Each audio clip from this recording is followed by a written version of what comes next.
Bună ziua! Bună ziua! De ce sunteți pirați? Păi, îmi place să merg pe mare, cu barca. Și când a fost cea mai groaznică zi de-a voastră? Deci, eram pe mare, Da. cam pe Marea Neagră, spre Da. Marea Atlantică. Și mergeam, până la urmă a venit o furtună. Și valurile s-au rupt. Erau niște valuri cât un bloc cu 3 etaje. Și până la urmă am reușit să scap barca, am reușit, dar după aia barca a început să se scufunte, știi? Da. Dar ceea ce e mai bine a fost că o barcă venea în jur. Cât mai putea să meargă barca noastră. Am mers, am aruncat și am mers pe barca cea adversă. Și ne-am luptat cu pirații, ne-am luptat până tot echipajul meu a murit. Au mai rămas 3-4 oameni și până la urmă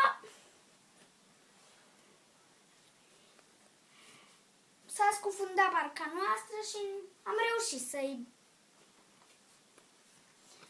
facem praf și să le luăm barca. Da. Păi și cu barca lor sunt și acum. Ce alte întrebări mai aveți despre mine? Păi de ce vă e frică? Mie? Da.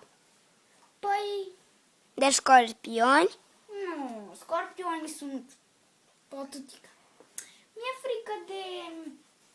Furtuni? Nu. Mi-e frică de 50 de pirați Da.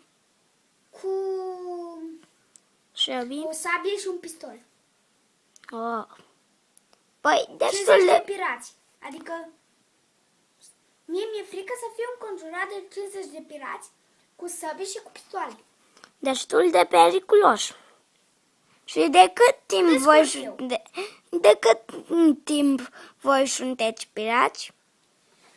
Păi sunt de cam de 12-13 ani. Auziți, nu m-ați întrebat cum mă cheamă, apropo.